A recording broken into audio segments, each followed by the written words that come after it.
Okay. All right. Hey, everybody. Welcome to our weekly Zoom masterclass with a guest expert speaker hosted by the TLB Club. The TLB Club is a membership community designed to help entrepreneurs, small business owners level up with their brand voice, their sales, their marketing, to not feel overwhelmed, to have a safe place to ask questions, to get resources, to get tools, to connect with other small business owners on the same journey, and to get coaching, support, and inspiration. That's really what TLB Club is all about. And most of the people here are actually members of the club, so you know what it's all about. And glad to have you here. And we usually bring in a guest expert speaker. We share the replay with everybody. And this week's guest speaker, expert speaker, is me. So, which is I usually use my network, bring people in. But in the early days of TLB Club, I was doing a lot of the trainings on various things: branding, storytelling, thought leadership, TEDx speaking, vulnerability, vision, mission, values. I would talk sales, marketing. I talk about a lot of things because I've done a lot of things in my life. So that's kind of where it came from. But the way we start these off is usually we have a little bit of updates and check-ins with folks. So I'd like to open it up actually to any one of the members of TLB Club. If there's anything you'd like to share or promote or announce, it could be anything, article, newsletter, whatever it might be. You can do that in the chat, but you can also announce it here by unmiking. So I'd love to, I say unmiking, that's the wrong phrase. It's unmuting. Unmiking is incorrect. I've been saying that wrong all this time. It makes no sense. Yeah, what you need? I can listen to you. What are you asking? I'll just answer with some things I need. Okay. So who would like to share anything? Members? Hey, Uh, Bobby is. Doris, go ahead, and then Hey, we'll. yeah. Oh, okay. So, click on the promotion. Academy Government Military Coaching is doing a free personal branding on July 7th and July 14th. We have a good crowd for the 7th, but we're looking to boost the 14th. So if you could spread it with your network, we would appreciate it. Okay, awesome. Thank you. John, go ahead. Sorry, I should raise my hand like in school, but I'm a heathen. I apologize. So you guys, I think I talked about how I was running that summit maybe a few weeks ago. Yeah. So it just wrapped up last week, and it was 4 days, 40 speakers, and I am just thankful it's over. But we had over 450 paid attendees, and I think a third of those upgraded to the VIP. And sponsors are super happy, and we're already being asked when's the next one. And I wasn't planning on doing it until next year and doing it, annually, but I might be doing it in the fall. So it's anyone that does summits or speaking, anything, it's stressful. And if it's stressful for one or two people, imagine 35, 40 speakers. So Yeah. yeah. I feel you on that. I ran a conference for many years, and at its ultimate pinnacle, it was a day and a half with 60 speakers, and it was live in person. But once a year, and people are like, hey, you gonna do anything in the spring? I'm like, no, it's still a lot of work. But twice if you have the resource and the team, you can do it twice a year. But congrats on that. Good job. Thanks. Let's go to Lynn. Go ahead, Lynn. Hey, I just got back from Florida and I'm leaving on Saturday for Detroit, driving out there for my little road trip to do the Michigan Summit for the Self-Employed panel with Brenda Meller and a whole bunch of other people. So we are doing a raffle for the American Cancer Society. 100% of the proceeds will go to the American Cancer Society. So I will pop that in the chat once I locate it.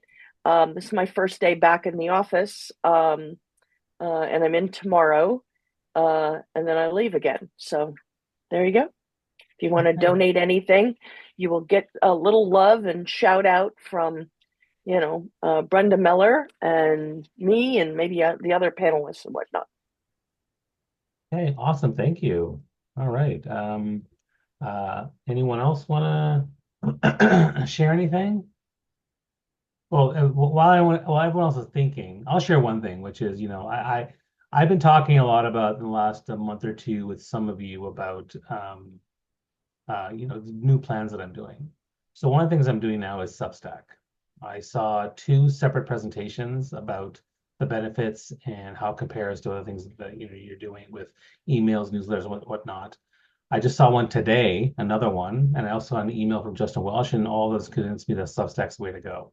So my plan is to transition my entire email list, about 8 to 9,000, into Substack and doing a big launch in August. There will be tiers to it, of which the second tier will be actually join TLB Club.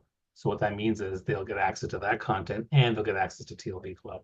And that's one way for me to promote TLB Club. I mean, the ways I promote TLB Club is bring people to Zoom calls, but also, members can promote people and get referrals but I'm also going to be using that for the email launch. So I'm kind of excited about that. So that's really cool. And I am actually going to meet Brenda Miller and a bunch of folks if I can get across the border, going to Detroit. My wife's nervous, doesn't want me to go, and she also doesn't want to go herself. So I'm dropping her off in Sarnia, Ontario, to visit a friend, and I'm going to go across the border. And I'm not that nervous, to be honest, but everyone else made me more nervous just by talking to them. But I am going to see Brenda Miller, and I'm going to meet Kenneth Lang. I'm going to meet. I'll meet Christopher Johnson, who's a TLB Club member. First time ever meeting him. I'll see Amalia. So I'm pretty, I'm pretty excited about that. So that's really cool. Let's go to some of the people who are visiting here. Nisha, would you please introduce yourself to everybody and pitch a bit about who you are and what you do? All right. So hi, everyone. So who I am a leadership and wealth coach. I have not yet stepped into the speaking space, but hopefully I plan to, or I intend to. What I do is I coach leadership, not just for leaders in name, but leaders in action, leaders at heart. And so goes well beyond corporate leadership. This goes into each person's individual leadership, whether that be at home or at schools or community or activism, whatever it might be, nonprofits, you name it, it's there. And so my whole goal is help leaders become leaders at heart, where they open up the space to invite opposing views, which I think we are desperately in need of at this point. And the other piece is I also do wealth coaching, where I help women in transition most of the times build their financial sovereignty and wealth sovereignty from their mind space perspective. So that's what I do. Okay, great. Thank you. Let's also hear from Anna Fernando. Please introduce yourself. Hi, guys. I don't know if you're going to hear me. Can you hear me? It's very low, your volume, but... Yeah, I'm kind of from the jungle, so my conditions here are not the best. I'm just doing my best, really. Yeah, just go for it. Go for it, though. Sorry, yeah. So my name is Anna. Used to be working as a family physician in Ontario. And prior to that, I was a registered nurse in the critical care. And then I was working so much that I got sick. So at some point, I kind of got lost my mind, and I wanted to ended up in Sri Lanka, trying to find out the way back to myself. And I did, and I found the way back to myself through Buddhism studies. And I researched quite a lot, and I applied those studies to myself and developed some interesting course, how we can address the burnout issues and mental health issues and addictions, which I also had myself. And I recovered completely without any treatment that they usually use in medicine. So basically, I'm trying to get that course out. I'm still stuck in Sri Lanka. And it's quite hot here, and it's past midnight. So, but that's what I'm trying to do. Okay, great. Thank you so much. And let's go now to Jamie with a quick introduction. Hello, my name is Jamie Trigadis. I help companies understand the data that they have to make better decisions. So if I put my LinkedIn out there on the chat, so let's talk. All right, thank you, Jamie. And I see Lynn, your hand's still up. Did you want to say something else or add something else? No? Okay, I just want to make sure. All right. All right, let's get into the training today. So the topic today is 7 ways to build thought leadership. And I'm sure you probably are all doing things in the thought leadership space. I try to quiz people. I did a poll today on LinkedIn about, hey, what do you think they are? Which ones are there? But, I would love to start by asking you to put in the chat box, what are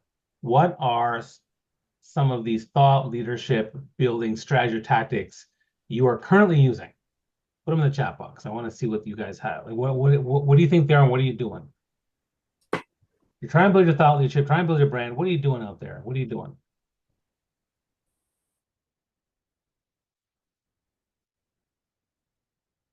This is the interactive portion of my session. Here we go. Networking. Okay. Tim for the first one. Anyone else? Posting content, commenting, posting content, social media, podcast, or networking. Okay. What else? LinkedIn. Okay.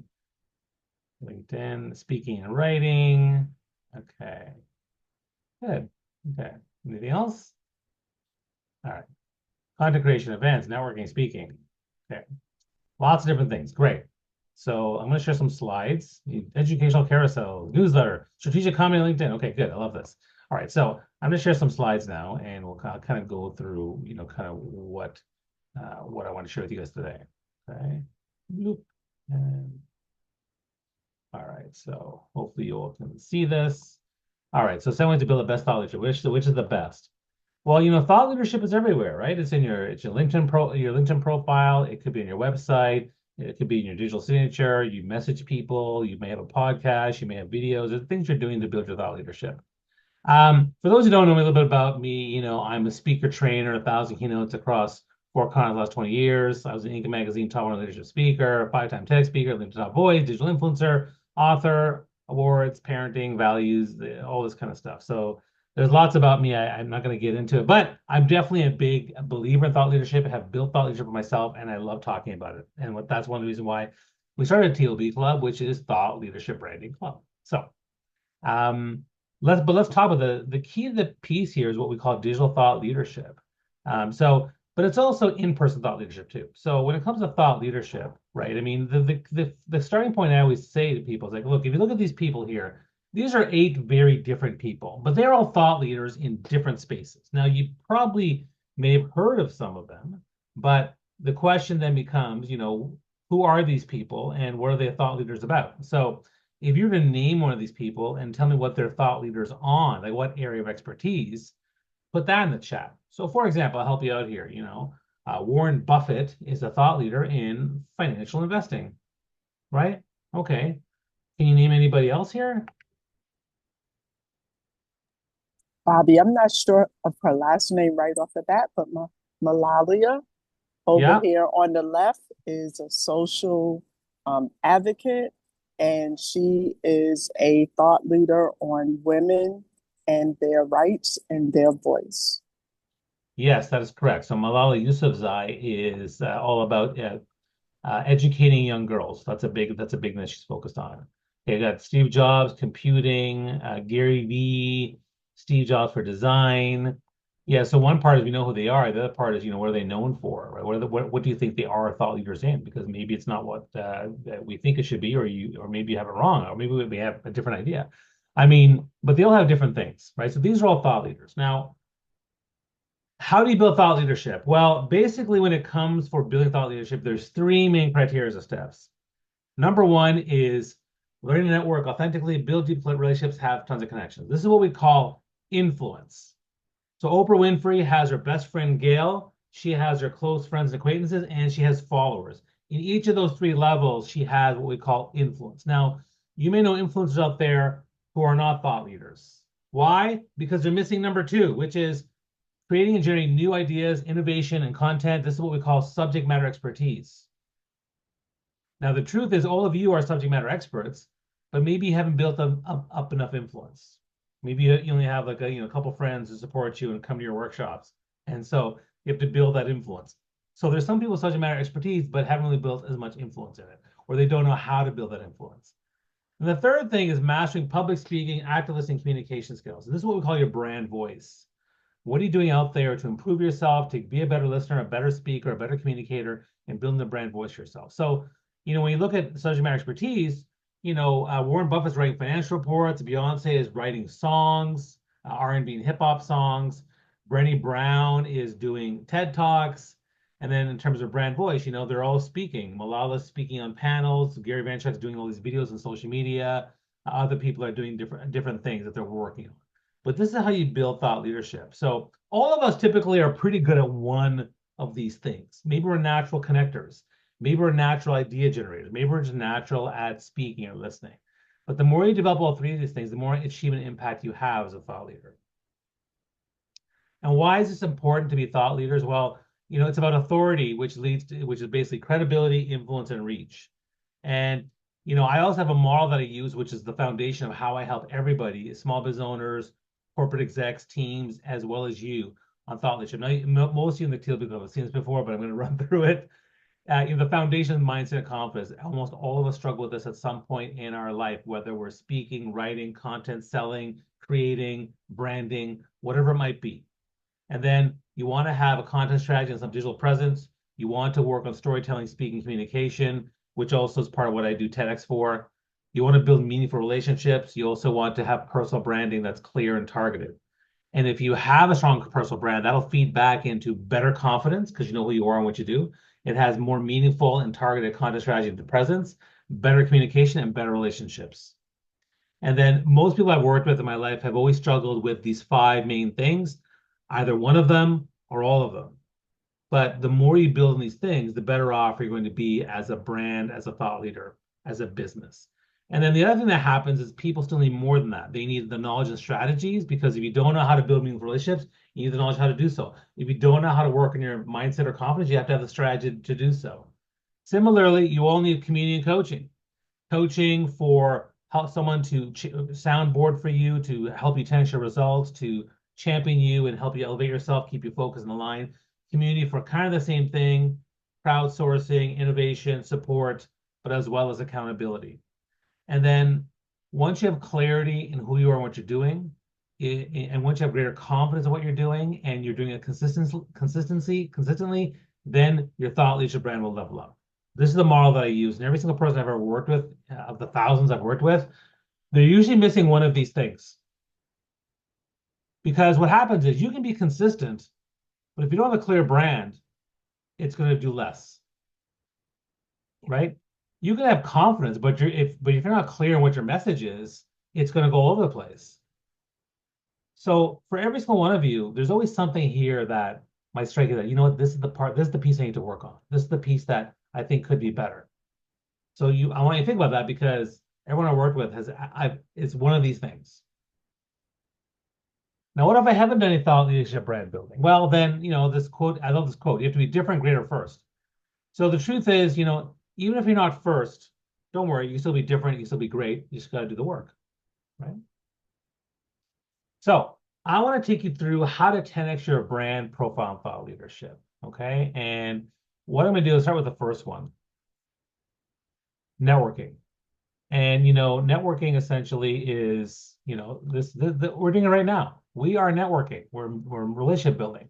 All of us have started organically building relationships. The moment you were hanging out with your parents in your home, you went to kindergarten, went to the playground, and you made friends, or maybe you got picked on. I don't know. But the truth is, we're relationship building, and organically, we're either good or we're not, or we're trying to figure it out as we go along. And then what happens is, at a certain point, whether it's in high school or college or your first job, you realize, you know what? I need to be more thoughtfully networking. I need to be more strategically networking, as opposed to just, waiting for things to happen. And just, I was always the nice guy, building those relationships, talking to people, having lots of laughs. People like Bobby. He's fun, Bobby, right? Bobby Boogie, great. But I wasn't really targeted and strategic in my networking until much later. I was like, oh, you know what? I need to really focus. I had lots of people, great, but what was I doing to be more strategic about what I wanted to do? And so this is the one that is really important, because you could argue it's the best one, because at the end of the day, every single thing you do in life, personal and professional and in business, is about people and relationships. So, you could argue this is the most important one because yes, you cannot sustain or grow or, create a very positive thought leadership brand without focusing on the relationship building, right?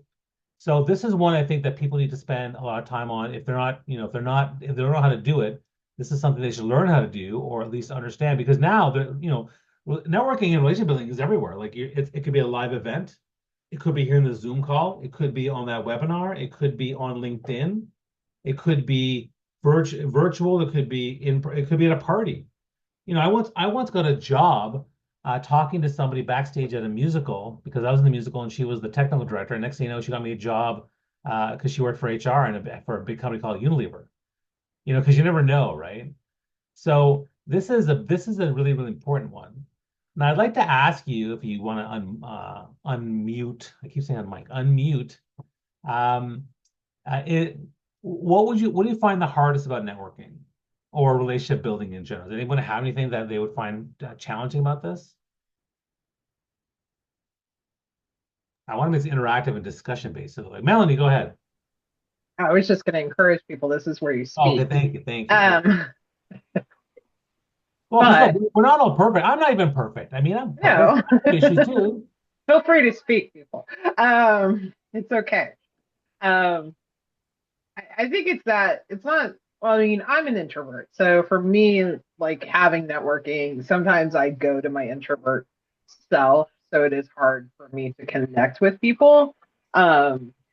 And put myself out there the first. And if you're an extrovert, you don't know what that actually may feel like, but it's the worst feeling in the world. So like I have to literally, even if it's an online thing, I sometimes have to like really pump myself up because I will not, if I'm not engaged with the people, I will literally detract. I will go back into the shell. I will become 5-year-old Melanie that is, super duper shy and does not want to talk to anybody. So I think that's a personal, and I know there's a couple of introverts lying around here somewhere based on nobody else speaking. So apparently a lot. That's just pressure everyone to talk. Well, I mean, and the opposite of that is that someone like myself was a flaming extrovert. Yes. How do I screw up networking when I make a joke and it bombs, right? I say something stupid. I've known to do a couple of doozies in my lifetime, and that happens, right?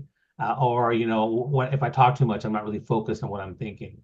For me, like I think the biggest challenge for me from a networking standpoint, even though I've written books on it and I've developed programs on it, is dealing with conflict and being a people pleaser, right? Because I'm a people pleaser, because conflict is hard for me. I don't like when people don't like me. Why don't you like me? I don't get it. And I got to deal with this stuff. And that can get kind of hard, right? Dana, what were you going to say?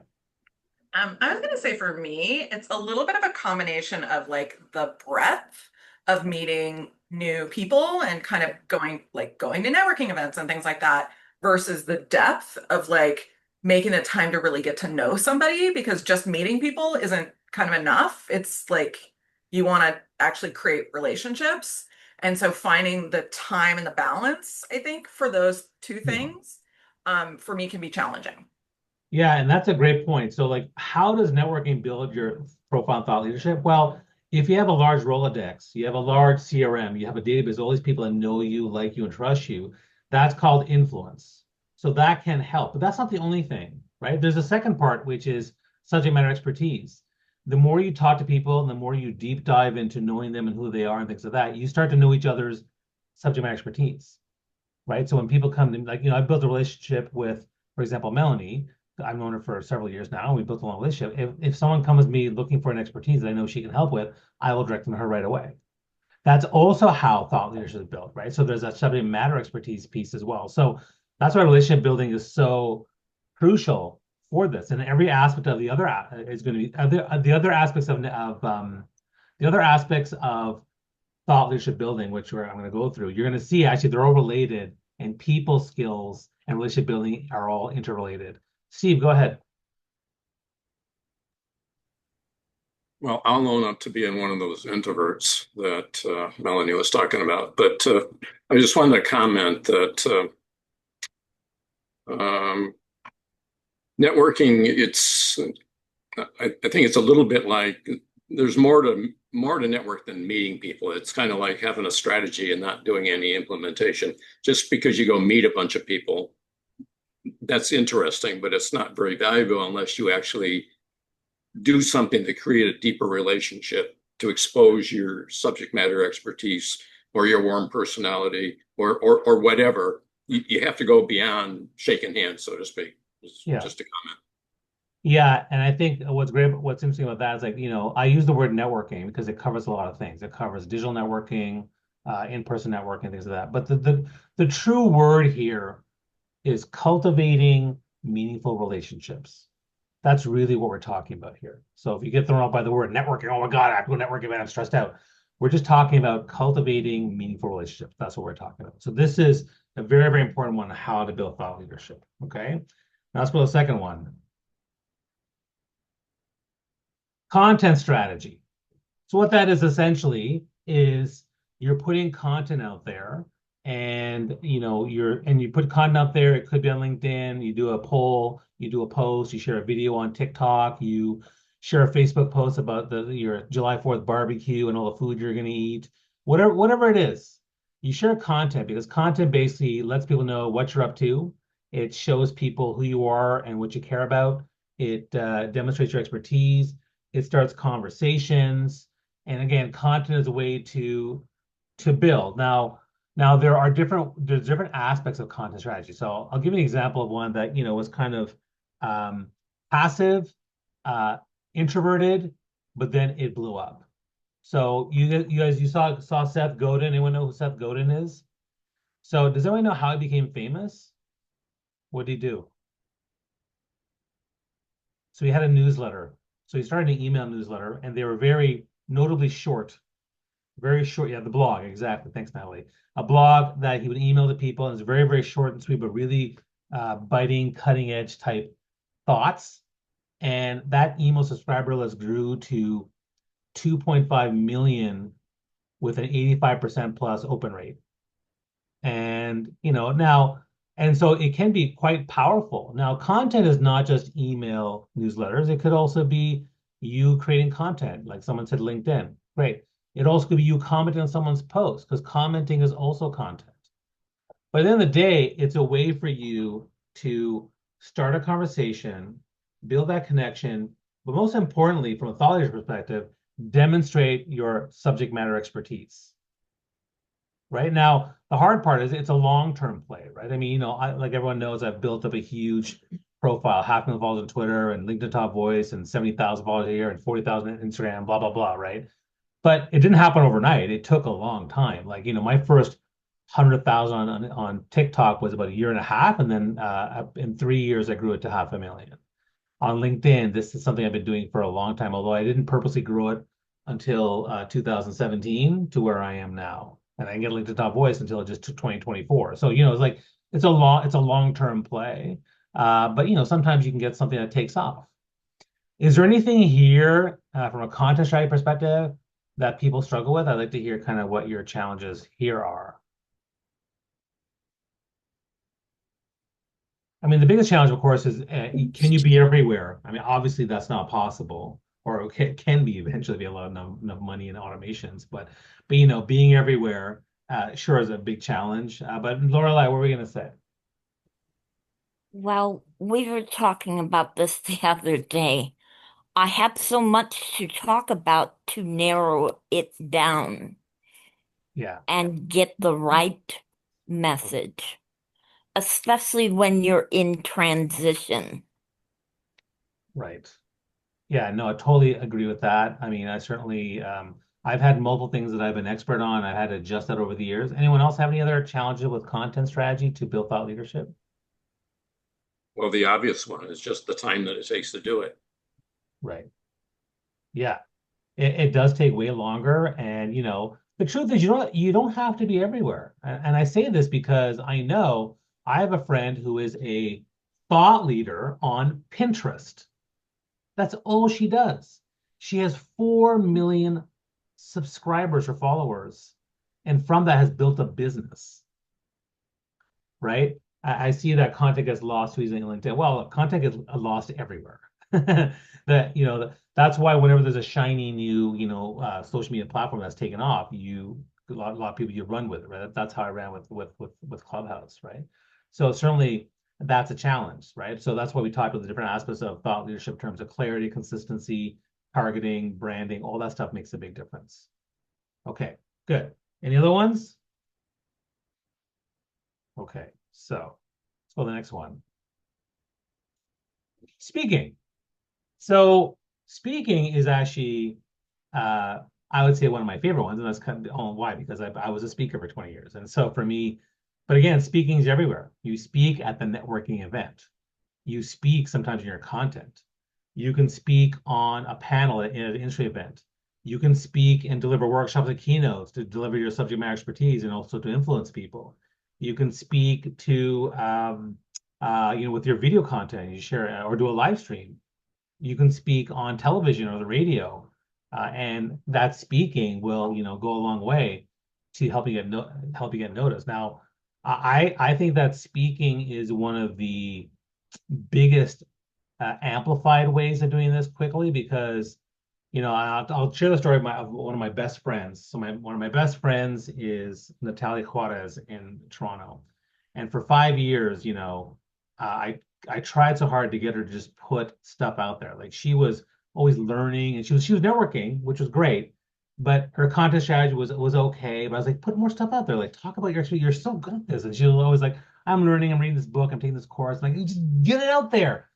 And then she finally started speaking out there, and she landed and when she started speaking, within a couple of months, she got noticed and got called in because her main thing is she's a breakup specialist. Again, very niche target, great, helping people break up effectively and amicably, ideally. That was a great target brand that she had.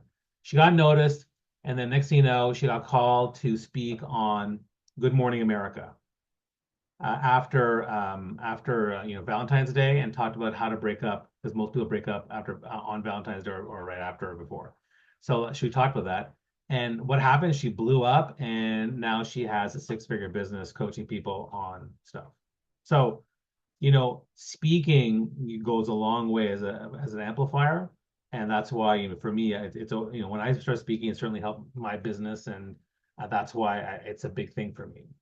Now, again, I'll go back to you guys. And how does it build thought leadership? Well, speaking has much greater awareness building. It has much greater influence building. And also influence is part of what we call the know, like, and trust factor. So when you speak and they see you on the video or live in person, you're more likely to build that trust quickly than them, say, reading your blog or seeing something else. So that's why speaking is so powerful.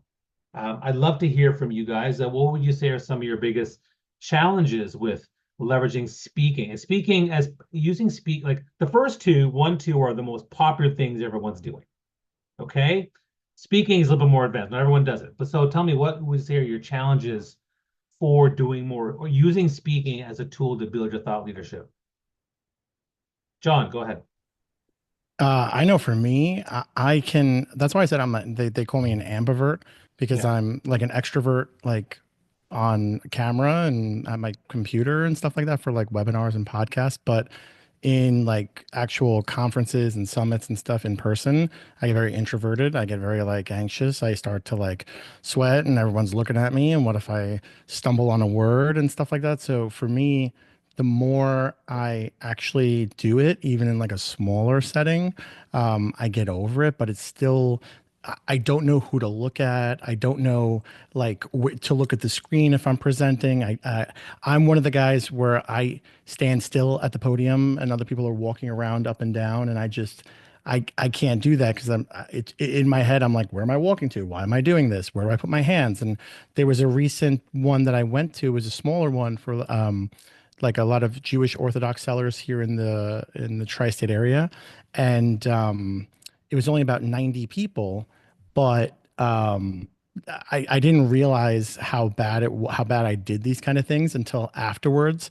There was pictures from the event, and I'm looking and I'm like, my posture, I'm not standing straight, and I have my hands in my pockets. So like things like that, where it's like, I'll put a picture in the chat of a picture that someone took of me at the event, because it was just like, why do I have my hands in my pocket? Like, it looks bad. So like, I just get too much in my head when it comes to these kind of things. And that's why I steer clear of, I've turned down lots of invitations to go speak because of just anxiety. Yeah. No, I feel you on that one. And let me share a couple things. So number one, um, even though I've spoken 1,000 times across the world, I still get nervous when I'm speaking because it means I care, even though I'm a flaming extrovert. So that's one thing. The second thing is having both done speeches as well as being a musical theater performer for many, many years on stage. I've done a musical theater performance, singing, I've done improv comedy. Every single time I look at myself in video, I really have an issue with it. I don't. What am I doing with my arm there? Why is my arm like that? Like, so I feel that way too. And I think that certainly gets to be a challenge. The one tip I can give you is that the key is to focus on being a teacher, to reframe the fact that you're trying to help people. And then most importantly, you have to find your own speaking voice and energy. Every single one of you has your own energy and style in which you speak. I have this PDF, maybe I can give it to the TLB Club members. It's the 7 different styles of speaking. So which one are you, right?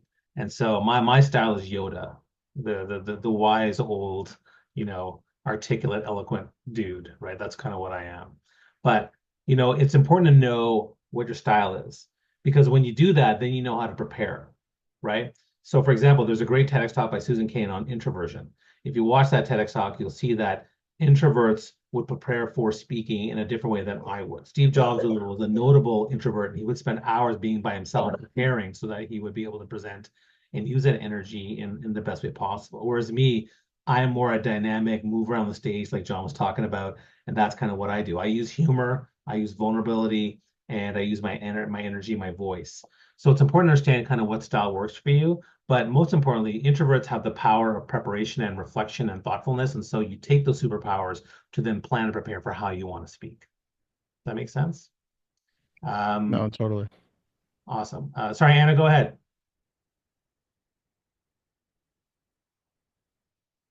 You're muted, actually.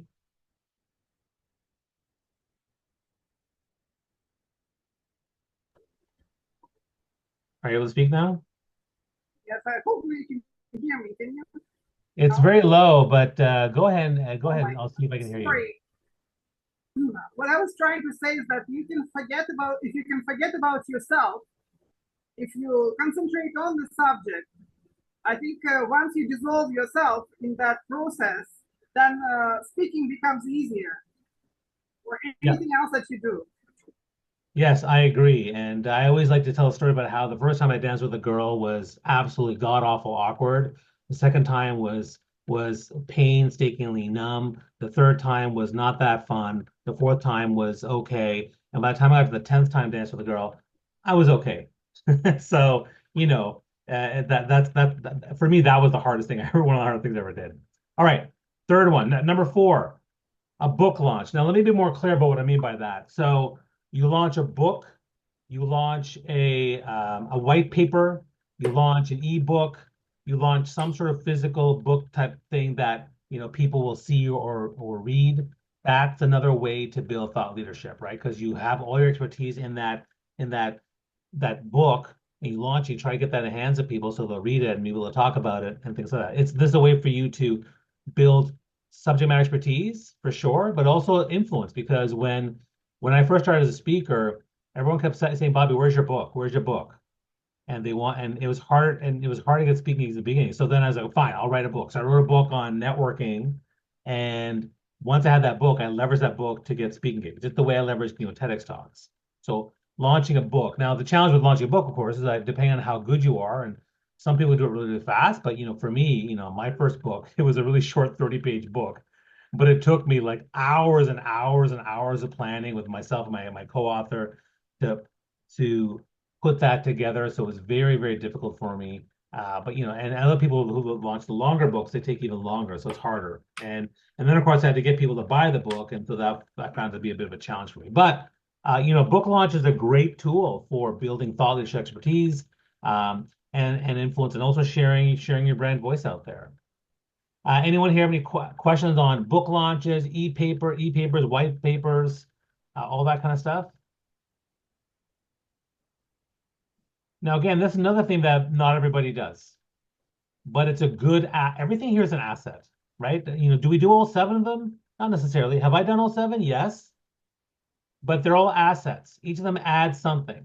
They layer on top that you have all these things. So, Bobby has 5 TEDx talks and he has 3 books. Okay. And someone else has 20 books and someone else has 3 programs. Someone else has a database of 10,000 people. Even the networking thing, I may have 750,000 followers on social media, but I would trade that in a minute for just 100 brand fire ambassador loyalist people who just love the heck out of me and willing to pay for my work, will pay for my services. That's fine, right? So, influence also, and it really goes a long way in terms of the individual people as well. Okay, number 5, it's a program launch. Now I put the program launch here because, so for example, program launch. So, you launch a program. Now, I launched a TEDx program. I previously launched a networking mastery program. I launched a speaker mastermind program. I launched a personal branding course.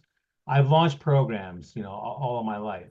And the reason why programs are so great is because when you have a program and people take it and you have positive results and you get testimonials, that is thought leadership, right? Because if you've helped 100 clients achieve outcome X, then it's going to be easier to get people to want to work with you and trust you, right? So a program launch is also quite powerful too. And so now most of you don't have a program, but I think you should. It's not that hard to make a program. In fact, the easiest way to do it is, if you show up to any sort of event as a guest speaker 2 or 3 times, or let's say a podcast, whatever that might be, and you've shared some insights, you can turn the replay of that into a program. I didn't say it had to be a paid program. It could be like some people in the early days of my career, I had what was called the 7 days to confident speaking is what I called it. So basically I had like a little short video for like 3-minute video, and then they got an email, and then for 7 days, it was a free thing, but I did that for free. And then it was just me just talking, and they at the end of it, I invite them to book a call, and maybe I work with them as a coach, right? So now the challenge of the program launch is that, it takes a while to build the program, to sell the program, to get the testimonials, right? So, I've been doing my TEDx program since January of 2024 when I launched it, right? And I've gotten testimonials. I just got a testimony the other day it was one of the best video testimonials I've ever had. So I'm so happy about it, which is great. So I'm going to leverage that for sure. But, it took a while to build some momentum around getting the testimonials. Because, even my program, TEDx, that's a 3 to 6 month process on average, right? So it's a longer thing. But launching a program also is great for subject matter expertise, building influence, and building your brand voice and storytelling and things like that. Anybody have any questions or challenges around the program launch piece and how it builds thought leadership? Okay. Bobby, could you just say a few more words about the program launch? How big does it have to be? Where do you do it? Blah, blah, blah. Yeah, great question. So the truth is with program launch, and so, we teach people in TLB Club how to launch a program. And we even have trainings where we taught you this. The truth is there's different levels of programs, right? So there's the free program. It's like the 3 5-minute videos, or the 3 half-hour, PowerPoint sessions. That's free. Then you have the longer one, which is okay. You can join my 10-part series on this or that. Then you have what's called the workshop, right? The workshop where it's maybe $100, $200, or maybe you have a 5-part series that's $100, $200. It's all about going up that sales ladder. Then you have the large. So I have a 5-day challenge, which is $100 for TEDx, right? And then you have more sophisticated ones where you have what we call masterminds, or you could have a large-scale program with 6 months of coaching and content, whatever that might be. So there's a different level of kind of where you build it, but most people should have something that's free, something that's paid and something that's highly paid, right? But if you're going to start with something, start with start with the one that's kind of a low pay thing that people get into with you. So there's a proof of concept. They get to see who you are. They like what's going on. They're paying something, so they value it. Because when you start with just free stuff, the problem is most people come into free stuff. 90% of them are not your clients, or they're just looking for freebies. There's way too many people in the world just looking for free stuff, and they're not willing to even commit a small amount of money. And look, I'll be very frank. That was me the first 5 years of my business. I bartered, I traded, I never ever invested. And I tell you, the moment I invested in my first coach and I was paying $400 a month, and I thought like, oh my God, this is choking me. But the truth is, it made me want to do the work and get shit done. And the time I paid for that $200 course, I'm like, you know what? I need to be here. I need to figure this out. And so I was doing that. So people who pay it's better to have that. But essentially, you can design any type of program. What I would recommend you do is you design what you think it should be. I mean, think about where you're trying to take people. So for me, for example, you look at the A to Z of the journey of the stuff that you offer, right? And what do you want to focus on? So for me, the A to Z of speaking in the beginning, it's like confident speaking. I'm shy. I'm an introvert. I can't even speak in public at work. Now, I'm not focused on that. I'm focused on PQRS, seasoned professionals who like to speak, who want to do a TEDx talk and amplify their brand. So I'm doing the PQRS part of that journey. But you think of A to Z of the journey of people who work with you, and then you decide where you want your program to fit. Does that help? Yes, thank you. Okay, cool. All right. Sorry, is there something off? All right. Okay, if you're not speaking, make sure you're muted. Okay, just want to make sure we don't get noise here. Okay, so that's the fifth one. Number 6, paid advertising. So, if you have a lot of bucks, you can put paid advertising. Now, who here has tried Facebook ads or LinkedIn ads or any sort of ads? Nobody? A few times? Okay. How'd it work? Did it work well for you? No. Okay. I mean, look, the truth is, if you have a lot of money, you can do a lot of paid advertising that goes quite well for you, right? The truth is, and the one thing I'll tell people is like, look, just as much as we have organic traffic that has to have a clear target and brand message, all that kind of stuff, paid ads the same way. Like you could do a paid ad, but if you don't do it properly, then it's not going to go well for you. If you do it properly, you can build something. But again, it takes time and money. You have to I invested in a paid advertising program, and I gave up after like 3 to 4 months. Why? I guess I was just impatient, But they said, no, you have to get data and repurpose it and change things and edit. And they set up this really sophisticated Facebook targeting campaign. And I was like, okay, but I was like, you know what? I've already paid enough money. I don't want this anymore. So I stopped. I gave it up. But other people, when they get it right and they do it right, it can be quite powerful. Facebook ads are probably the most common ones because it has the smallest, click-through budget, and you can target them quite well. So Facebook's quite good at that. But you can also do it in other ways too. Like the one big mistake I did make back in the day for paying for ads was I kept paying to boost content pieces, which is actually dumb.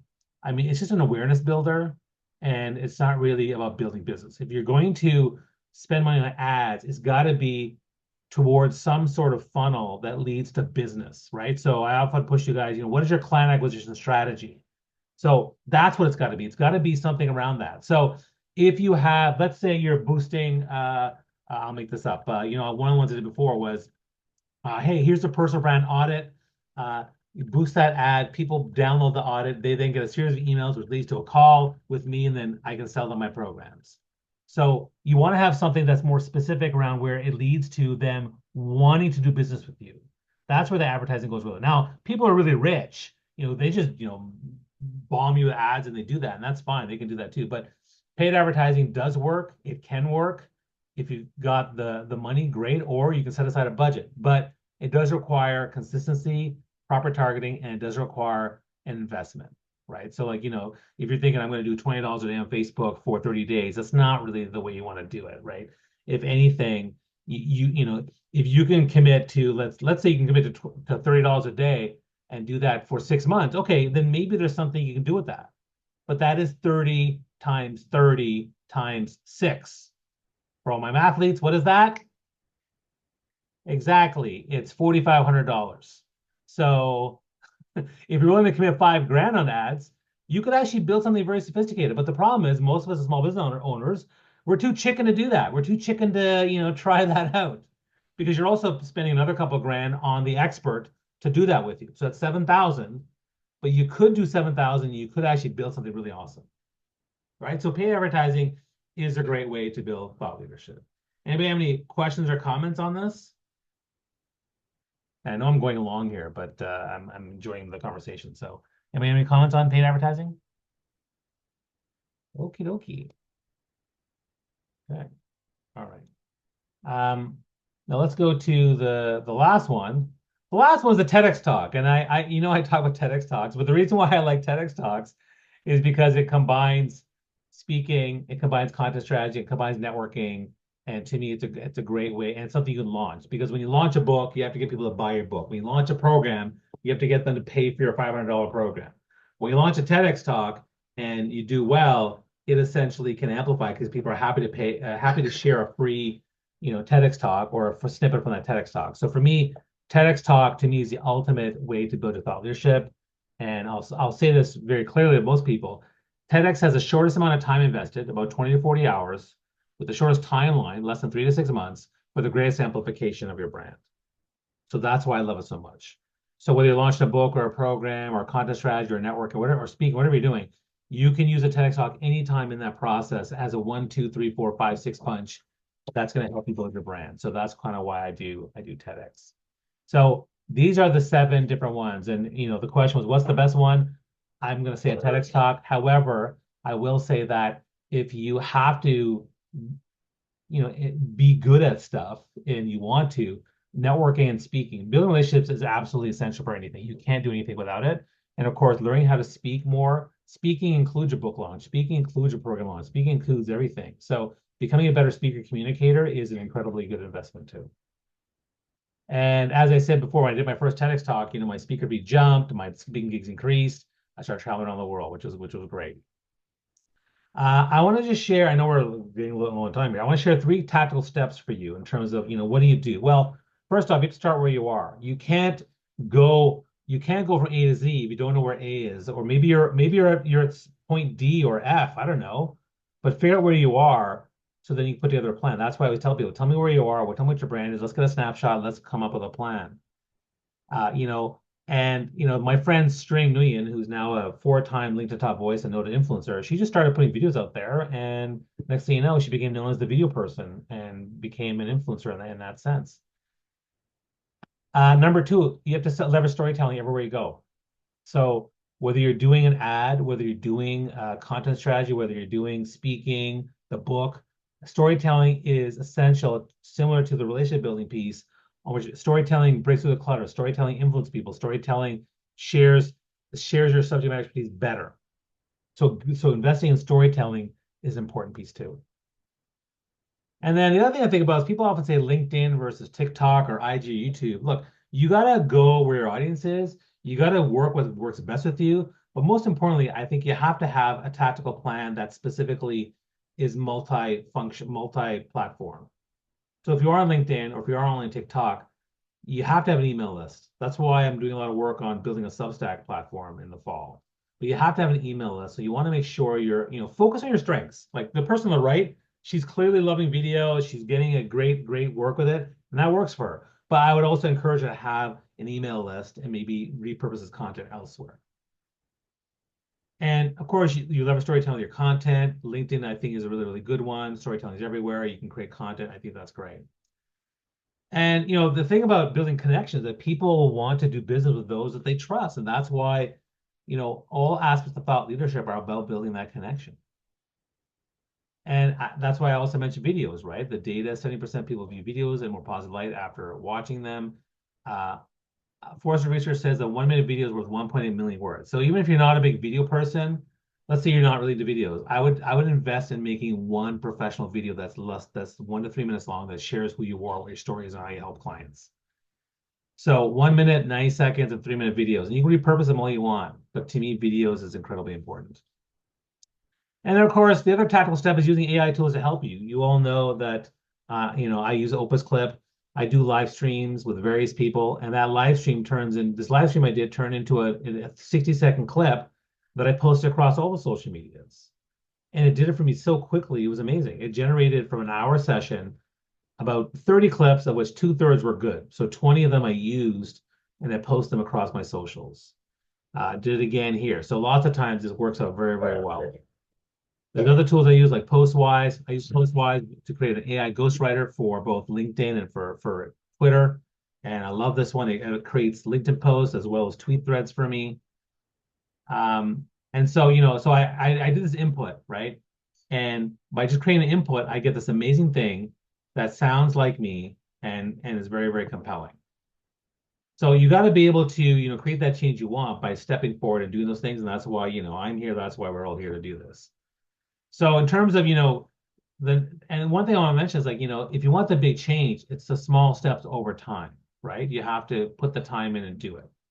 I often say in TLB Club, if you move 10% each month, by the end of 12 months, you've actually increased by 3.7 times. There's another great meme where if you do 1% each day in 365 days, you've actually increased by 37 times.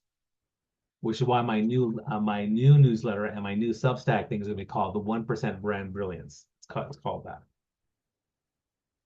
The other thing is, if you're an entrepreneur, like we struggle knowing our value, we struggle with time management, we struggle with targeting focus, we also struggle with coaching community, and we're lonely. So that's why, if you are here and you're not part of TLB Club or you want to talk about TLB Club, I want to mention that TLB Club is what we're running here. This is a membership community. We offer these Zoom masterclasses for free for a couple of times. Then we say, hey, maybe you should join the club or try it out for a month for $39. And then if you don't like it after a month, you can leave. But lots of amazing people, a great library with classes. We're helping people with subject matter expertise. We're helping them with the personal brand. We're helping them with influence, building their brand voice. That's what TLB Club is all about. And I'm not going to go through this in great detail, but the benefits, access to me, access to the amazing people on the call, coaching calls, master classes, resources, tools, all the different things that you might like. And of course, we promote you. We promote you across different platforms, a carousel post, a welcome post, a get to know members post. And, when it comes to coaching, people like to work with me because I'm no fluff, straight to business, packed with value and insights. That's me, guys. If you know who I am and you know how I operate, because some of you are in my TEDx program too, so you know what that's all about, but that's kind of what I do. So final thoughts, you don't have to be great to start, but you have to start to be great. You got to be willing to do the work. You got to be consistent. You got to be willing to share and allow me and other people in the community to help you. All right. So that's it for the 7 different tactics. I hope you enjoyed that conversation. I'm happy to take questions or discuss anything you guys want, but thanks very much for being here. Anybody have any? I know I went right to the 5 o'clock time. I apologize. I will stay a little bit longer if you need to, but anybody have any questions or things they'd like to share or add to what we talked about? Bobby, does Postwise work with audio as well as video? Postwise, so Opus Clip is for video, not audio. So Opus Clip works for video. I haven't tried it for audio, but I mean, look, there are tools that can take audio and convert them into a video for you, like AI wise. You should come to one of our weekly tech clinics for TLB Club on Wednesdays, and we can talk about that and figure it out together. Because I think it's a great idea. There's people here who are very tech heavy, but I know John actually did a thing on AI. And what did you share something where it takes audio and converts it into a video? Do you remember that, John? So you could do that in Google AI Studio. So Right. you can take text and make it audio, and then you can take text and make it video. So if you have like a transcript on something, you can put it in there and it can build out video. It maxes out at like 5-second intervals, and it's rate limited. So what a lot of people are doing is they're breaking their quote unquote video using AI and saying, hey, take this script or whatever it is, break it into 5-second increments. So then you can then use VO3 to generate that kind of stuff. Awesome. Thank you. Thank you, John. Anybody else have any other questions or comments? Okay. I'll just, so I've looked into branding, except I didn't want to write a $20,000 check. But there are people that sell branding. So I'm wondering, all the stuff you said is spot on, of course, but you still need to put a good wrapper on it, so to speak. Yes. Which I guess is what the branding people do. So I think that would be a key aspect of Well, the yeah, overall so strategy. agreed. And look, this is you don't need $20,000 to put together a good brand. Okay, what you need to do to put together a good brand is number one, honesty.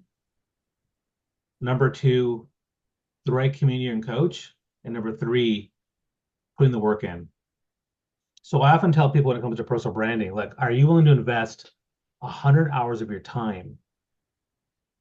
Yes, 100 hours. Okay. Are you willing to invest 100 hours of your time for 500,000 hours of focus, joy, fulfillment, and impact? If you are, then do the work of personal branding, right? So, there are lots of ways to do that. And I'm here to also guide you too, but you have to be willing to do it. Like branding, when I work, so I'm working with people on their branding, whether they're in the TLB club or my TEDx master or even my own individual clients. And I'm not charging that much, to be honest, but that's why I have different ways they can engage me. But the branding piece, most people struggle to because they don't want to be honest about it. They don't want to be vulnerable. They don't want the honest feedback on things because, they don't want to be called out. Right? There's people and there's people right here in this room right now who don't want to be called out on anything. Me too. Right? Because it's like that person, like, if there's a couple having trouble in their marriage and one person doesn't want to go to counseling, it's because they know they're gonna be called out on their bullshit. They know this. That's why they don't want to go. So it's the same thing, but I can tell you, like, every single one of you, I can help you. Every single one of you, we can help you. In fact, we can help each other together. I know Lorelei is doing a whole new rebranding, but it starts with the brand thing on the page. Like, you can do the deeper work if you want. I have I have a personal brand program that's very detailed that can help you hone in on your brand, right? And what happened last year, 4 or 5 members of TLB Club say, hey, I offered to give them access to the training. Now, what happened? Nobody followed up. No one did the work. So nothing happened. Even though I was giving them this $5,000 program that I had for free because they're part of TLB Club. Now, I also realized that entrepreneurs get overwhelmed and it's too much information. So that's why we invented the brand plan on a page, which is what some of you have done. And I think, Nisha, did I show it to you in TEDx Mastery recently or no? Yeah, I showed that to you. Lorelei showed it to you. And basically it starts with, what is your business? Who is your target? What are your products and services? Once we know what those 3 things are, then we start fixing the brand and getting clear on that. Because I'm going to ask questions like, okay, tell me a bit more of your target. Tell me a bit more of your customer avatar. What is the pain point they have? What is your why statement? What do they care about? What messaging would work with them? Because when we know all those things, and if you're like, I don't know, then you have to go find out before you can do the rest. You have to talk to people. You have to do interviews. You have to do surveys and bring that information in so you know, and you build something, and then you start trying things out there and seeing what sticks and what's working, and you keep honing that brand. Because once you have a clear business target and clear customer offerings, then you develop what's called the client acquisition strategy, and then the content strategy and the funnel to build that thing. That's what you do. But everybody out there wants to skip steps, doesn't want to do the work. It's the same with branding, right? I often share the branding model where most people are in the design stage of branding. There's discover, design, and deliver. Everyone's in design. Everybody's designing their assets, their logos, their branding, the voice. They're doing the stuff without doing the discovery piece. But that's 80 of the 100 hours. Maybe 60 of the 100 hours, okay? Before you can design something. that's going to be awesome when you deliver it. Okay, but I appreciate what you're saying. I don't think, I don't think you have to pay $20,000 for anything. And I'm living proof. Not that I don't pay for stuff. I do. I've paid up to 10 grand for things. 20,000, again, with the right person, you can do it for less. It depends what it is. It really depends what it is. But just for branding, I don't think you need that. I mean, the point is that you still have to put a wrapper on your strategy. yeah, you need a strategy. Yeah, absolutely. And so, for me, like if I'm looking at anyone in your business, I'm always gonna like if you guys come to my coaching calls, I will say, like oftentimes you show me stuff, and you don't want to show me stuff. Some of you guys don't. Some of you do, some of you don't, because you're worried, or sometimes you don't show up. And hey, where you been for like 3 weeks? Oh, I don't want to be held accountable. I mean, when I did Weight Watchers and I didn't show up to the meetings, why? Because I had a shitty week, man, and I didn't want to show them that I gained 3 pounds. Right? I'm going to starve myself next week and show up the next week. That's not really the way you got to do it, right? So yeah, I mean, but the truth is, like, this is something I'm actually really good at. I can help you hone in on your message and get really, real clarity. There's certain ways to do it. One is having a really good why statement. The second piece is doing a really good customer avatar of who you are trying to target, to know what their interests are, what their psychographics are, and what their pain points are, what their bliss points are, things like that. And then the third piece is to do surveys and test it out. And when you have those three things, you'll be able to come up with something really, really good and seamless that gets their attention. So I appreciate that point. Any other questions? Okay, well, listen, thank you so much for giving me your time. Tomorrow is 4th of July. Have a great 4th of July. Eat lots of hot dogs and hamburgers. I think that's what you do, right? And then you have fireworks. And listen, if you're in the TLB club, share your photos in the WhatsApp chat. I love the photos. So enjoy, guys. I'll be here at Canadian cheering you guys on, and then I'm gonna cross the border on Sunday to show my support for my American friends. That's my gift, hopefully, and also my fear, but we'll see what happens. Thanks, everybody. Have a great weekend. Enjoy, and we'll see you guys later. Take care. Bye. Thank you. Bye. As Joey would say, Thank pasta you. pizza, baby.